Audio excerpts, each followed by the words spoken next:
ang bawal? Marami sa atin ito ang tanong. At marami sa atin, sinasawalang bahala na lamang ito. Ginagawa na lamang itong biro. Ikaw, nakaranas ka ba ng masarap na bawal? Uy, aminin! Masamang piso. Bawal yan. Bawal ang mandaraya. Bawal ang PDA. Mga partner ko dito. High blood, diabetic, masama yan.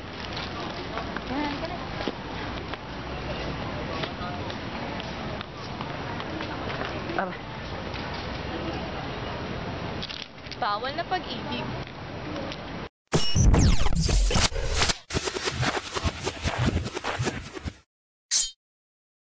Kahit anong bagay yun, tas parang taliwas sa norm ng lipunan. Tas parang ang dating sa'yo is parang cool, astig, mga ganun. Siyempre, ulit-ulitin mo yun. Simulan natin sa ganito yan eh.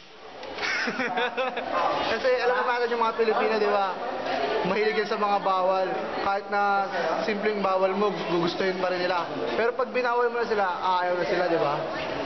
Tinisikan ng mga Pinoy. Siguro kaya ginagawa ng mga tao yung bawal kasi out of curiosity. Kasi pag pinagbawal mo sila, isipin nila, bakit kaya bawal to? Try ko nga. Parang ganun. Nasarapan sila. So, inulit-ulit nila yung bawal. Tinisigan lang ang Pinoy. Bakit masarap ang bawal? Kasi hindi siya normal eh. Kumbaga, against siya sa normal na behavior ng isang tao. Kaya hinahanap-hanap siya ng katawan. So pag gumagawa ka ng bawal, ng ibang bagay, ginagawa mo ulit.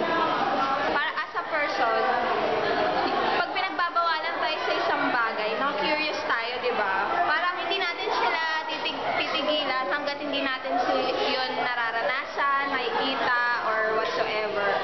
Kaya yun,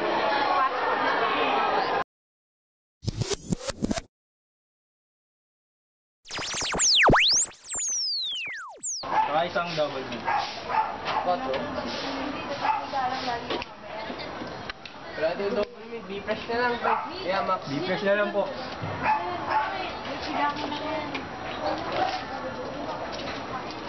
Okay. Mga pre, eats ka. Bakit talaga? Talo kayo? Pre, ito na lang. Kasi may camera eh. Wala niya. Sabi naman po, parang hindi ka lalaki. Nakakasama sa kalusugan yung pre. Pare ba ako kay Tapos? Ayaw mo, may kika ng girlfriend mo yan. Okay lang yan. Hindi pwede pa akin. Sige na, sungit lang. Para ma-experience mo. Since birth rate, kaya ko talaga. Sabi na, ilang taon na natin nag-closing. Ayaw mo, buhay pa rin. Laki pa ng katawan.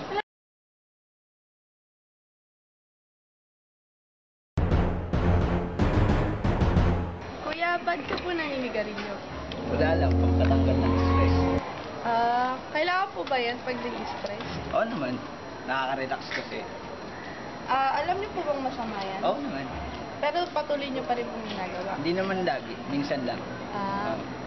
Bukod sa pampa-relax sa inyo, ano po bang natutulong yun sa inyo? Tanggal ng kaba, gano'n. Saka pagkatapos kumain, nakakababa ng kinain agad. Alam niyo pong masama yung paninigil niyo, Oo naman. pero bakit patuloy niyo pa rin pong ginagawa? Mahirap siya iwasan eh. Hindi ganun kadali. Because it's addictive. It's addictive. Yeah, that's right. That's why most people smoke. It's an addiction.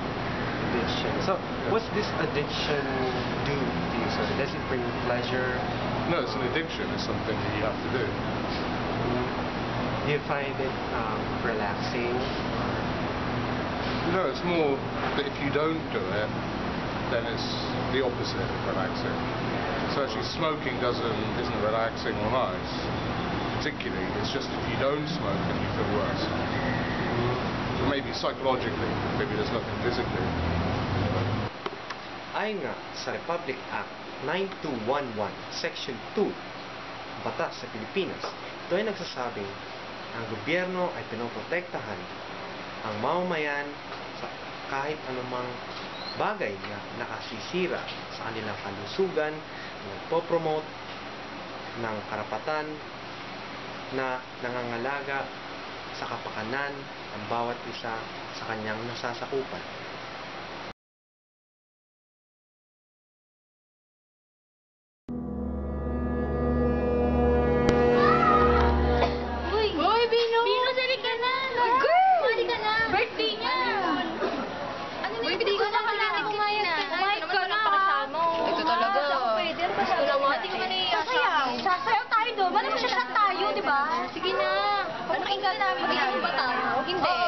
Ano, hatak tayong alak.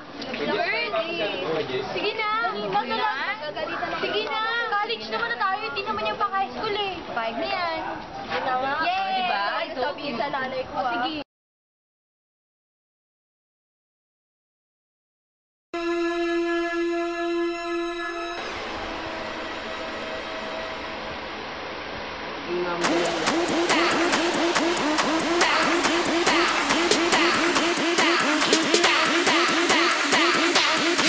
The Harlem Shake.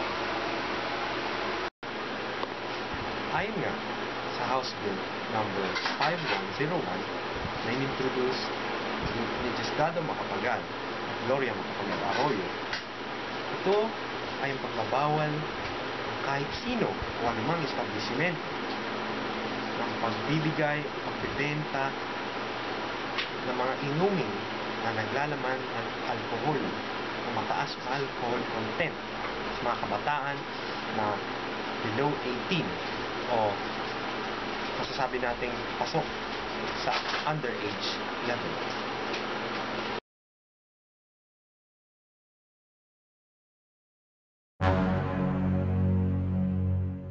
Bigay tatagay.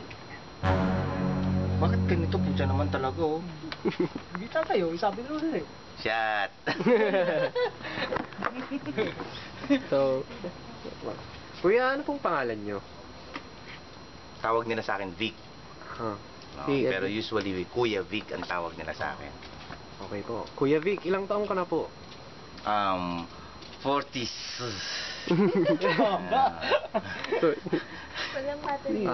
So, ilang taon na po kayong umiinom ng alak? Kano ba po katagal? Ako natikman ko ang alak since high school.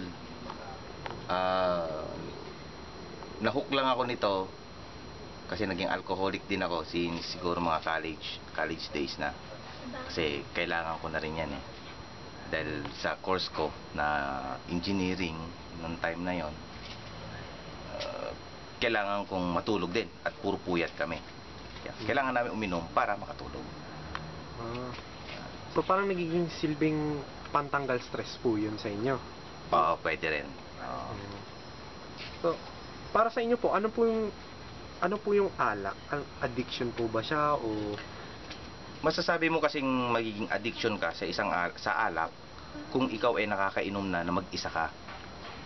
Pagka hindi ka nalalasing sa na ikaw lang mag-isa habang umiinom ka, ibig sabihin hindi ka pa addiction nito. Kasi kailangan mo naghahanap ka ng karamay. Pero pag umiinom ka ng ikaw mag-isa, yun magiging addiction ka doon. Magiging addict ka sa alak. So, para sa inyo po ba masama ang pag-inom ng alak? Depende rin. Pwede mo rin gawin sa mabuti. Pwede kang makilala kasi marami kang makikilalang tao pagdating sa alak. Masama. Let's say masama kung sobra. 'Di ba? Pag nasosobra ng isang bagay, masama siya. Pero kung tama lang, okay lang siya. So, sa tingin niyo po, bakit po masarap ang bawal? Usually, dinadaan lang nila yan na psychological lang yan, sa isip lang ng tao, masarap bawal, ganon. Pero yabang na lang yon. Kasi masama nga eh. Ang pumatay ba masarap? Di ba?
kailangan mo. Tsaka, hindi ko naman sinasabi na tama siya, masarap siyang gawin. Pero, oo nga, mas madali kasi siya kumpara sa pag-aaral talaga na yung study nagpapasarap. Kuya, bawal nga eh. Bakit ginagawa mo pa din? Ginawa ko lang yun kasi kailangan. Kasi, Sa tingin mo ba masarap ang bawal? Sa case na yun, hindi naman siya ganun kasarap. Mas madali siyang gawin, kaya siya.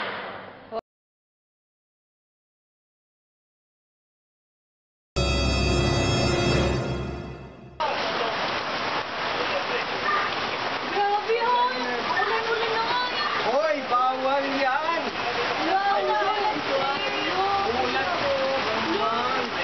Bakit naman? Grabe girl! Bakit? Ulan na nga natin! Ulitin pa yan, bawal yan!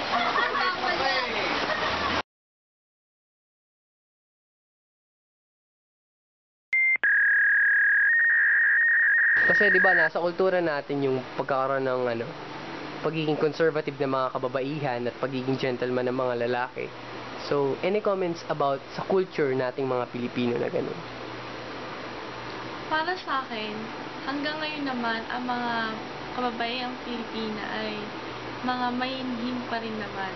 Siguro, nadadala lang sila ng impluwensya ng kapaligiran nila about sa mga sinusuot nila or sa mag-boyfriend. Yung sa pagiging konserbatibo ng mga Pilipino, oo, tanggap ko yun. Pero, alam mo yun, sa moderno na natin, panahon ngayon, may mga pagbabago din naman nangyayari, di ba? Saka hindi naman talaga yung tipong, na kagaya noon na takip pa yung mga babae. Pero, para sa akin, oo, maganda yun. Pero, hindi naman porket nagdadamit ng mga maikli o babae ay may karapatan ka ng bastusin sila o i-violate yung karapatan nila bilang isang babae. Ang PDA, uso ito sa mga kabataan ngayon. Kaya kayo mga magjowa, kahit gaano pa yan katindi, kalalim yung pagmamahalan ninyo, siguro naman may tamang oras at lugar para dyan, di ba? Kaya, hiya-hiya din pag may time.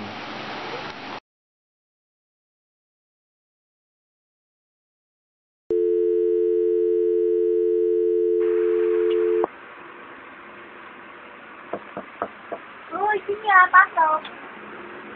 May dala akong pagkain. Uy, yan. Dala mo. Chicharon. Chicharon? Hindi ako pwede ko eh. High blood lang ako eh. Okay lang, masarap yan. Pagkalikan ako ng mama ko, alam ba yung hindi na makikisusundo? Ano ko, blood BP ko, 200/54. Okay lang yan. Ano ka ba? Sarap lang kaya nito. Di ba favorite mo yan? Ikaw, ang dala mo. Ito, chocolate cream. Bawal ka na matamis ah. Sarap kasi. Bawal sa'yo yan, matamis. Okay lang ba? Diabetic. Naminom ka lang matamis. Bawal lang sa'yo eh. Sarap kaya, girl. Bagay, masarap, ang bawal. Ang masarap. Ang tamis-tamis eh. Tamis.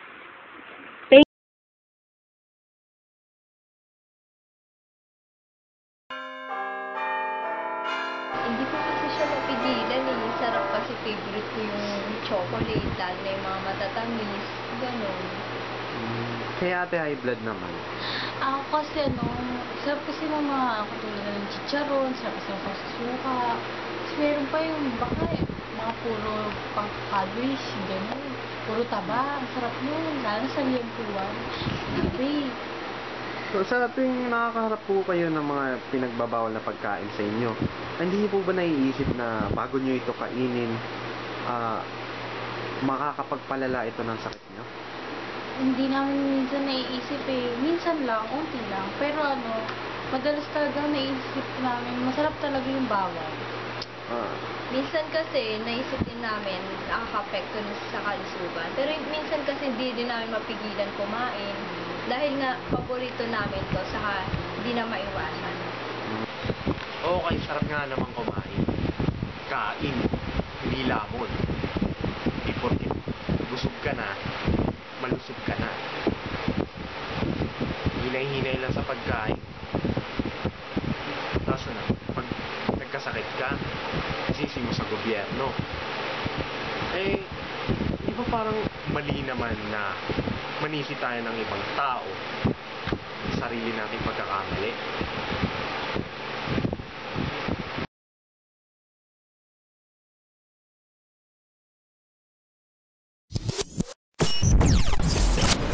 Sabi nga nila, sa isang party, the more,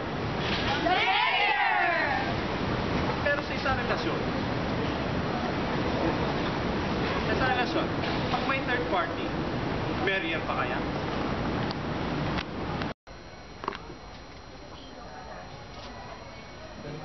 Babe. Nandito ka. Oh, nandito ka. Oo nga, no. Kalimutan mo na. Hindi, patay ka mo na. Hindi, ano naman, babe. Ang hirap ng sitwasyon ko, eh. Ano nga? Eh, ikaw, kumusta ka naman? Pumapayat ko. Kasi, oh, pasensya na. Kiss na lang tayo, gusto mo. Oh my God, pwede na yun. Okay ka na. Ay, baka mahulit ang dito. Sino siya? Nga pala si Ryan. Long time friend ko. Hi, Carmela. Ryan. Girlfriend ko. Anyway, napadaan lang talaga ako dito. So, bro, alas na siya. Bro. Kita lang tayo. Ano yun? Na, kaibigan ko. Ano yung nakita? Nakita mo? Eh, Bakit kayo magka-holding at naghalik ka? hindi, ano yun, tropa lang kami. Tropa kami, May mapagbiro kami. magtropa bang ganun? Bakla siya. Med, parang Huwag mo ganda na ka. akong lukuhin. Nakita ko kayo. Huling-huli ko kayo naghalik ka na. Nakapal. Okay, wait, let me explain, okay? Huwag na, break na tayo. Ang pag-ibig ay sadyang ganyan. Ay, pag-ibig na. Lahat hahamakin. Pero, bakit may mga umiiral na bawal na pag-ibig? Dahil ba ang dalawang tao ay may kaparehong kasarian? O baka naman yung isa mayaman, yung isa mahirap, yung isa maganda, yung isa pangit? Akala ko ba love is blind? Love knows no boundaries. Kauli-hulihan, darating ka sa punto na sa pag-aaral, bawal ka nang matulog.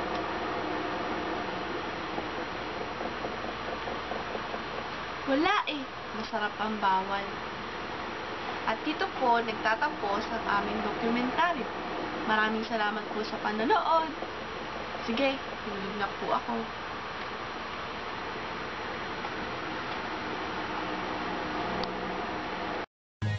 It's the genius guy. For the girls, one more time. Girl, me want you like a clothespin. I make you stand up, I make you swing. My girl, just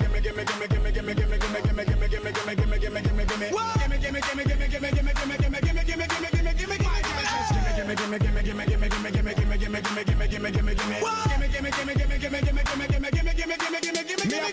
God me no sky, God me no ground, God. Me love God, can me love bad. God me come on, woman drive man mad. Come make me take you on a chat. Girl from Trinidad and Baghdad, from Islam bad and girl from Mossad. Enough man now, no girl why them sad. Them here you get bun, that's why them glad. Swing girl you are. Barbara boom sticker. Rock chicks, you use a chicken. And if you never stand firm in a two, do with a spitter. Bad man DJ, I no sing like scissor. Straight out top, she say oh Mr. Bizarre. Well start to she no know where me gear. She never knew a long time me I look her from the first year when me see her. My girl, gimme.